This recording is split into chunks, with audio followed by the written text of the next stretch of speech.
जय श्री राधा रमन जी की। स्वागत है आपका अपने YouTube channel Radha Raman VNS में। अध्याय 16 में आपने देव और असुरों के मध्य भयंकर युद्ध के विषय में सुना। असुरों में कालनेमी, शुंभ निशुंभ तथा जालंधर और देवों में वीरभद्र, नंदीश्वर, श्री गणेश महाराज तथा स्वामी कार्तिकेय आदि के बीच बाणों, तलवारों, गदा आदि हाथी घोड़ों से भयंकर युद्ध हुआ। जालंधर अपनी अति प्रचंड शक्ति से देव सेना पर युद्ध के लिए आगे आए। आगे की चर्चा कार्तिक मास महत्तम अध्याय 17 का वर्णन सुनते हैं। श्री नारद जी बोले, वीरभद्र को पृथ्वी पर गिरा हुआ देखकर महादेव जी के गण रण छोड़कर हाहाकार करते हुए भय से भागकर शिवजी के पास गए। महादेव जी कोलाहल सुनकर अपने गणों को भागते हुए देखकर बैल पर चढ़कर हंसते हुए संग्राम में आए। शंकर जी को आता हुआ देखकर सिंह की भांति गर्जन करते हुए रुद्रगण लौट आए और बाणों की वर्षा से दैत्यों का संहार करने लगे। जिस प्रकार कार्तिक का व्रत करने वाले को देखकर पाप भागते हैं, वैसे ही भयंकर शिव जी की भीषण मूर्ति को देखकर सब दैत्यगण भागने लगे। दैत्यों को युद्ध से भागते हुए देखकर हजारों बाणों की वर्षा करता हुआ जालंधर महादेव जी पर टूट पड़ा।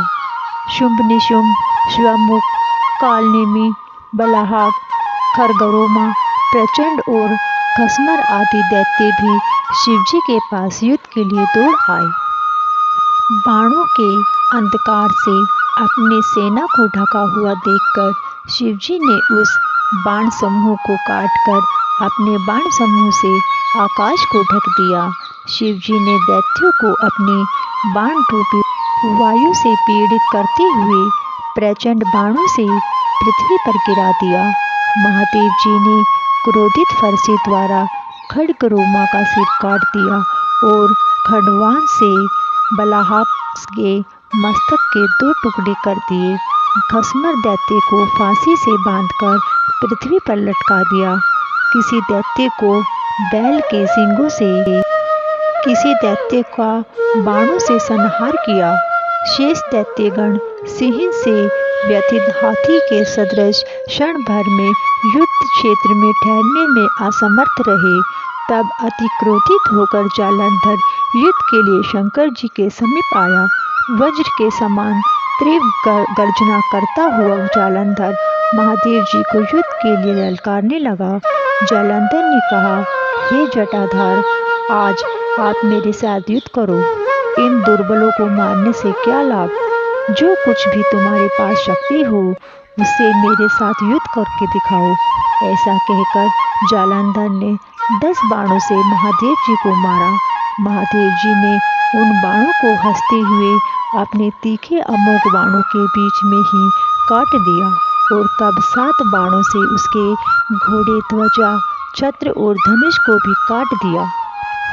धनुष और रथ कट जाने पर जालंधर गदा लेकर तीव्रता से दौड़ा। रुद्र जी ने बाणों से उसकी गदा के 3 टुकड़े कर दिए। तब भी वह मुष्टिका द्वारा महादेव जी को मारने के लिए उद्यत होकर समीप आया।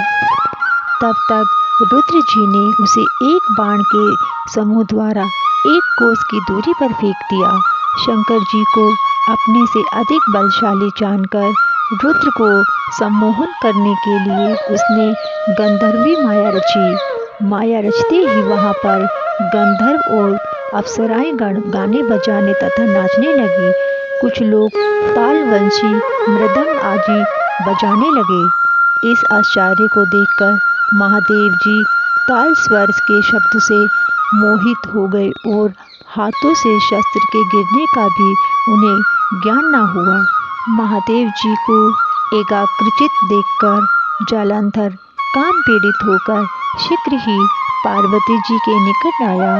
युद्ध भूमि की रक्षा के लिए पराक्रमी शुंभ तथा निशुंभ को नियुक्त किया। 10 भुजा, 5 मुख, 3 नेत्र और जटा को धारण कर महाबैल पर सवार होकर जालंधर पार्वती जी के समीप गया। महादेव जी को आते हुए देखकर सखियों के बीच से उठकर पार्वती जी महादेव जी के सम्मुख आई।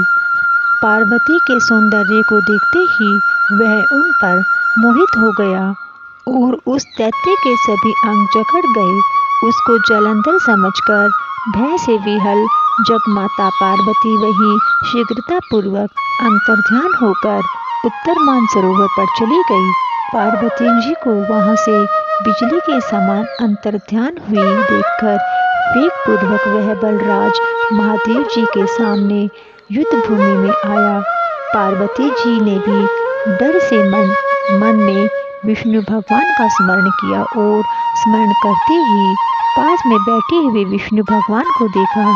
पार्वती जी ने कहा, हे विष्णु, पापी जालंधर ने जो अद्भुत कार्य किया है, क्या उसकी वह चेष्टा आपसे छिपी है? विष्णु भगवान ने कहा, उसी ने जब यह मार्ग दिखाया है तो उसी मार्ग पर हम भी चलें। इसके अतिरिक्त पतिव्रत धर्म से सुरक्षित वह दुष्ट कभी मारा ना जा सकेगा। इस पर नारद ने कहा, ऐसा कहकर भगवान विष्णु जालंधर नगर में पहुँचे। इधर महादेव जी गंधर्वों से लड़ने के लिए रण में खड़े थे। माया के नाश हो जाने पर शंकर जी चेतना में हुए, फिर रुद्र चकित मन से क्रोधित हो जालंधर के साथ युद्ध क्षेत्र में आए। जालंधर भी शिवजी को युद्ध में आया देखकर बाणों की वर्षा करने लगा। इस पर नारद जी बोले, जालंधर के नगर में जाकर विष्णु जी ने उसकी पतिव्रता स्त्री वृंदा का पतिव्रत धर्म भंग करने का विचार किया। वह उसके नगर में एक उद्यान में जाकर ठहर गए और स्वप्न में उसे दर्शन दिया। वृंदा देवी ने स्वप्न में अपने पति को भैंसे पे सवार हुए, शरीर में तेल लगाए नग्न देखा। वह काले फूलों की माला धारण किए पितर भूत के समूहों से घिरा हुआ अंधकार से आच्छादित और दक्षिण दिशा में जाता हुआ स्वप्न में दिखाई दे रहा था। शीघ्र ही अपने साथ ही अपनी नगरी को समुद्र में डूबती हुई देखा।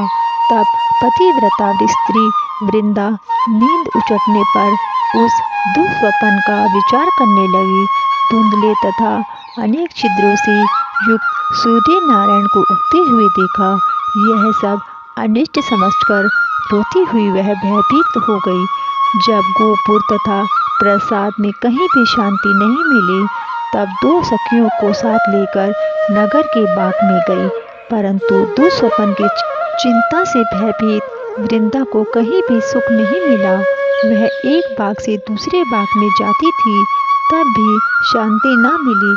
इसके बाद वन में घूमती हुई उसने सिंह के समान आकृति वाले भयंकर दांत विकराल नेत्रों वाले दो राक्षसों को देखा। उन्हें देखकर वह व्याकुल होकर भागने लगी। उसी समय अपने शिष्य के साथ एक मौन बैठे हुए शांत स्वभाव स्वरूप तपस्वी को उसने देखा। तब भय से अपने दोनों हाथों को ऋषि के कंठ में डालकर बोली कि हे महाराज, मैं आपकी शरण में हूँ, इन भयंकर राक्षसों से मेरी रक्षा कीजिए। मुनि ने राक्षसों से डरी हुई राक्षसों द्वारा पीछा की हुई बाला को देखकर हुंकार से ही उन दोनों को पीछे भगा दिया। उन राक्षसों को हुंकार के भय से भयभीत और भागे हुए देखकर भूमि में दंडवत प्रणाम कर वृंदा कहने लगी, हे कृपानिधि, भयंकर भय से आपने मेरी रक्षा की है, इसलिए मैं आपसे कुछ विनय करना चाहती हूँ। आप कृपा करके सुनिए।